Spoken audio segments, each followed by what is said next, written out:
Alhamdulillah, nahmadu wa nasta'inu wa nastaghfir wa na'udzu billahi min sururi anfusina wa min sayyiati a'malina. May yahdihillahu fala mudilla lahu wa may yudlil fala hadiya lahu. Asyhadu an la ilaha illallah wahdahu la syarika lah wa asyhadu anna Muhammadan abduhu wa rasuluhu amma ba'd. Hadirin ikhwati iman yang dimuliakan oleh Allah Subhanahu wa taala. Mudah-mudahan perjalanan ibadah saum kita lancar. Kita sudah hampir pada lusa masuk kepada 10 awakhir. Maka kita sedang berlumba dalam suatu maraton. Yang mana 10 hari pertama, 10 hari yang kedua dan 10 hari yang terakhir. Maka sudah sewajarnya untuk kita mencapai suatu kecermalangan, suatu kejayaan itu seperti yang saya katakan tadilah, seperti orang yang sedang maraton. Permulaannya dan pertengahannya tidak begitu laju. Dia ikut rentak seperti mana biasa. Tetapi bila sudah di garisan penamat, lagi 100 meter atau 50 meter lagi garis penamat, maka semangat dan kesungguhannya itu akan datang untuk menuju ke garis penamat untuk mendapatkan tempat pertama dan mendapatkan kecemerlangan bila dia dapat menciptakan rekod yang baru. Maka sudah sewajarnya lah kita menghadapi lusa Sabtu malam Ahad dah masuk tanggal 21 Ramadan. Kita harus bersemangat dan bersungguh-sungguh dalam melaksanakan amal soleh secara umum, meliputi solat, membaca Al-Quran, bersedekah dan lainnya. Berbeza dengan 10 pertama dan 10 yang pertengahan. Maka sebagaimana yang dilaksanakan oleh Nabi SAW, yastahidu fil asil awakhir ma la yastahidu fi ghairi. Beliau lebih bersungguh-sungguh, lebih bersemangat pada 10 hari yang terakhir melebihi kesungguhan pada masa-masa yang lalu. Jadi sudah sewajarnya dalam beberapa hari ini kita harus memberikan injection semangat untuk mengakhiri perlombaan ini supaya kita mencapai kejayaan, kecemerlangan beza pada tahun-tahun yang sudah.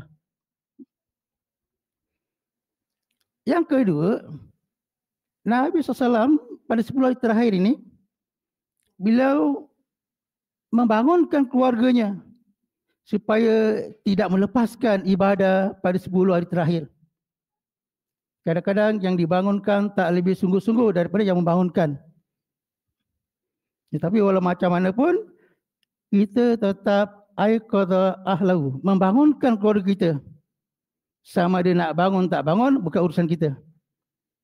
Itu tergantung pada individu masing-masing untuk mencapai di garisan penghabisan. Dan yang ketiga, Nabi SAW beriktikaf di masjid. Untuk apa? Untuk menikmati kesendirian beliau dengan Allah Ta'ala. Dalam berzikir, dalam beribadah, bermunajat, berdoa dan beristighfar. Kerana kekuatan istighfar itu dapat mewujudkan amal-amal ataupun munajat kita kepada Allah Ta'ala. Dan juga berselawat. Jadi selain kita bertadarus Al-Quran, selain kita membaca Al-Quran, kita juga membaca hadis-hadis Nabi. Khususnya yang ada dalam Sahih Bukhari dan Sahih Muslim. Bila kita baca anna Nabi Sallam ataupun qala Rasulullah SAW, maka itu kita dah berselawat. Kan ada kalimat sallallahu alaihi wasallam. Jadi selawat itu bukan dibaca ribuan, ratusan kali. Maka orang yang banyak baca buku hadis, dia banyak berselawat. Maka yang tak pernah baca buku hadis, dia tak berselawat. Itu yang dimaksudkan memperbanyakkan selawat. Bila kita membaca Al-Quran, di samping itu kita membaca hadis-hadis Nabi. Ikhwati iman yang dimuliakan oleh Allah Subhanahu Wa Taala. Dan yang paling kita harapkan untuk mencapai kecemerlangan dan kejayaan ini sebelum penutup Ramadan, sebelum sampai garis penamat tadi, ada satu malam dinamakan Lailatul Qadar, di mana malam tersebut penuh dengan keberkahan dan lebih baik daripada 1000 bulan. Solat maghrib, solat isya dengan sunatnya, kemudian sambung dengan solat tarawih, maka bertepatan dengan malam Lailatul Qadar, maka dia ibaratkan seperti solat maghrib, isya dan tarawih seperti 1000 bulan. Lebih kurang 83 tahun 4 bulan. Kita umat yang akhir. Umat yang akhir ini adalah sebagaimana yang Nabi sabdakan. A'mari ummati baina sittin wa sab'in. Umur umatku ini antara 60 sampai 70. Kita umur yang pendek, amalnya panjang. Orang yang dahulu umurnya panjang, amalnya panjang. Untuk bagaimana mengatasi amal-amal umat yang terdahulu? Dengan diberikan malam qadar. Yang mana dia beribadah pada malam itu semata-mata imanan wa ihtisaban, semata-mata iman pada Allah dan semata-mata mengharapkan ridanya. Maka ghufiralahu ma taqaddama min dzanbi, diampunkan dosa-dosanya lalu.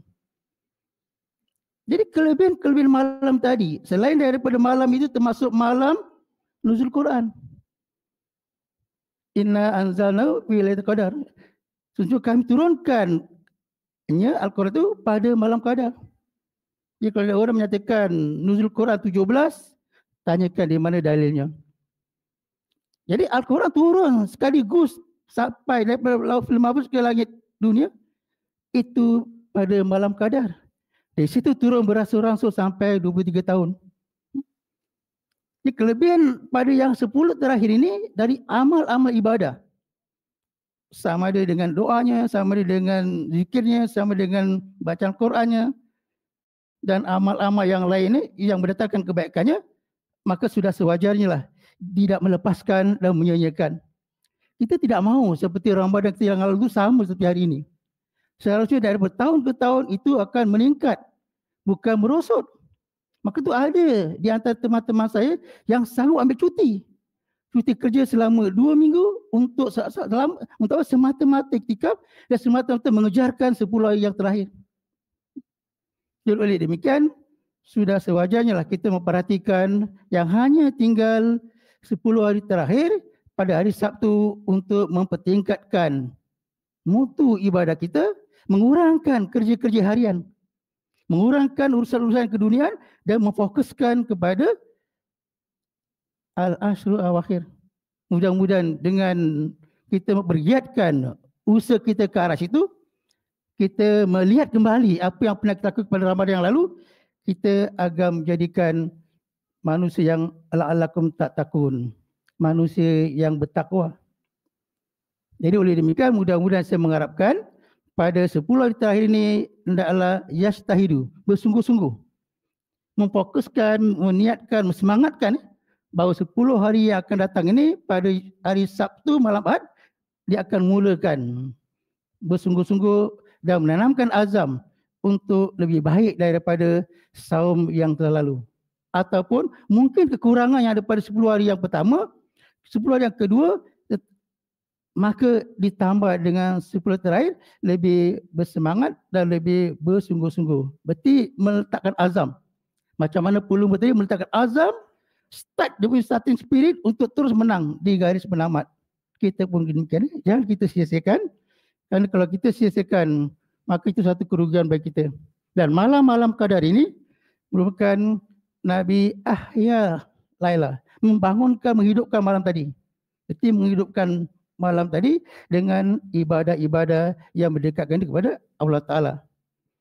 Dan oleh demikian, hendaklah kita pada malam qadar tadi membacakan doa yang kita hafalkan. Saya rasa para hadirin menghafalkan. Tak susah. Sebagaimana Nabi ajar kepada Aisyah, apakah yang dibacakan pada malam qadar? Bila mengajarkan, Allahumma innaka afun tibul afa fa'fuani. Ya Allah, sesungguhnya engkau maha pengampun, tuhibul afa, dan mencintai keampunan. Fa'fuani, ampunkanlah aku. Jadi banyakkan membaca doa ini pada malam-malam yang ganjil dan juga mengiatkan ibadah khusus pada malam harinya. Jadi kalau yang bekerja pada siang hari, itu mungkin boleh minimiskan agar malam dapat beribadah. Jadi mudah-mudahan saya mendoakan ikhwati iman dapat memberikan, memusatkan perhatian dengan semangat yang kuat dan dengan kegigihan untuk menghidupkan malam-malam tersebut, yang mana kita tak tahu apakah kita akan menemukan Ramadan akan datang ataupun tidak. Mudah-mudahan saya mendoakan agar ikhwati iman mampu melaksanakan sebagaimana yang diharapkan. Rabbana zalamna anfusana wa illam taghfir lana wa tarhamna lanakunanna minal khasirin. Rabbana atina fid dunya hasanah wa fil akhirati hasanah wa qina azabannar. Aqulu qawli hadza wa astaghfirullahi wa lakum. Wassalamualaikum warahmatullahi wabarakatuh.